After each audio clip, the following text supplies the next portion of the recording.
Hey, Dave with Align Therapy here. I'm going to talk today about 3 shoulder exercises, my top 3 shoulder exercises for those with scoliosis that are dealing with scoliosis that might also have shoulder pain. Or maybe it's that you just feel like your shoulders are weak but you have scoliosis and you want to address that. So these exercises are not specific to scoliosis. These are general strengthening exercises that you can do for the shoulder. So they'd be actually good for anyone to do. But I'm going to talk through a little bit on how we focus on some of the things with scoliosis while you're doing these shoulder exercises.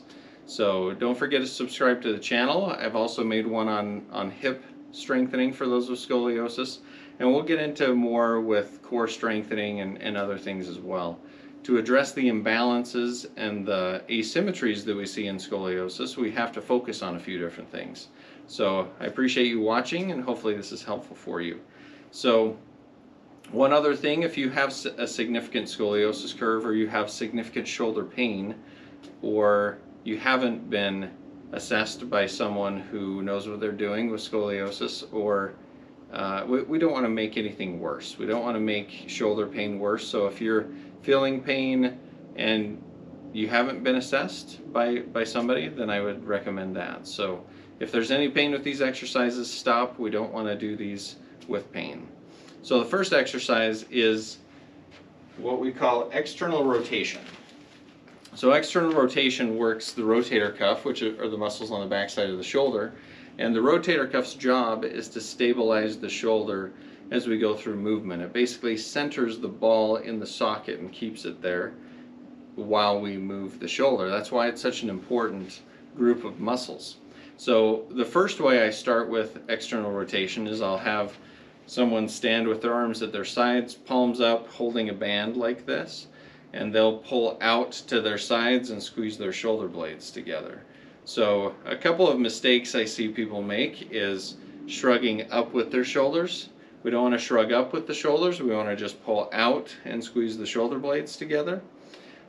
Also, with a lot of our scoliosis patients, a lot of times we see an arching of the low back or a sway back or an increase in what we call the lordosis. So making sure that as you're squeezing the shoulder blades that we're not arching the back. So it takes a little bit of control, might take a little bit of abdominal control to do this. So external rotation, strengthening the rotator cuff. Most scoliosis, those with scoliosis that have a thoracic curve, will see that either their right or their left shoulder tends to sit a little more forward. So as you're doing this, it's really helpful to look in a mirror and make sure that your shoulders are going back symmetrically, that they're going back equally.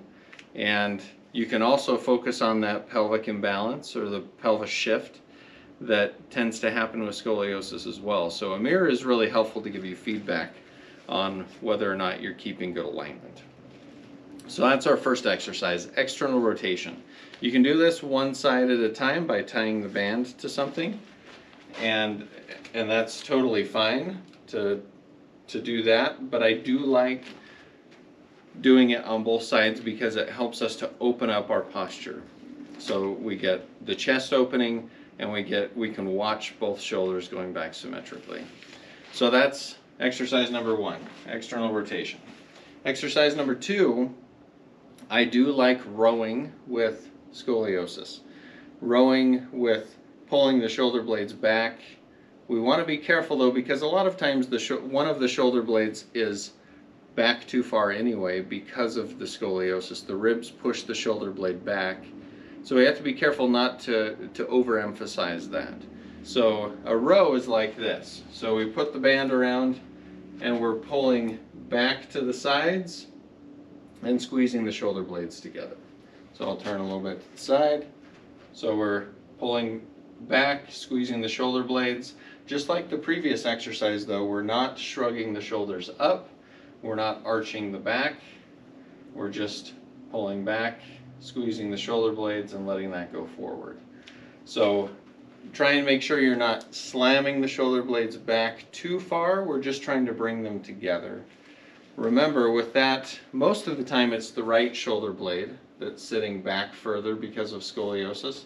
We don't want that one coming back more than the other side. So gently squeezing and retracting the shoulder blades, trying to get those to come back, and we're trying to strengthen those shoulder blade muscles. Those are important muscles for Schroth method exercises and for life, and so keeping those strong is really important. So that's number 2, rowing. Number 3, what a great shoulder exercise is a diagonal exercise. We call it a PNF exercise, and we go from we start at the hip, and we're going to come up and out like this. So we're following a diagonal from the hip up and out over the shoulder. So with this one, again, no shrugging of the shoulder, and trying to bring the shoulder blade back and down towards the midline of the body. So with scoliosis, again, we have that imbalance of the shoulders. One might be forward, one might be back. So paying attention to that, doing this in front of a mirror and going back, trying to keep that stability of the shoulder. So we're not just throwing it back and forth like this. We're trying to control that and feel what your shoulder blade is doing. You should be able to feel the shoulder blade move with this. This is a great exercise for shoulder stability, but early on in shoulder treatment, I don't use this exercise because it tends to create what's called impingement if someone's not able to control what the shoulder's doing. So if you're having pain with this one, hold off, work on the other 2. Those shouldn't be painful necessarily until we get more stability, and then you can work your way into doing this exercise. So those are my 3 exercises that that we can adapt and look specifically to make those a great exercise for those with scoliosis and shoulder problems. With any exercise, you can focus on the imbalances and the asymmetries that happen with scoliosis. So make sure that you're focusing on those, make sure you're looking for those imbalances and trying to correct those. I strongly suggest that you work with someone who's trained in the Schroth method so you can incorporate those corrections into these exercises as well. Integrating Schroth method exercises is really important to get the best results with the Schroth method. So hopefully this was helpful, and we'll do this again with some other muscle groups. Thanks for watching.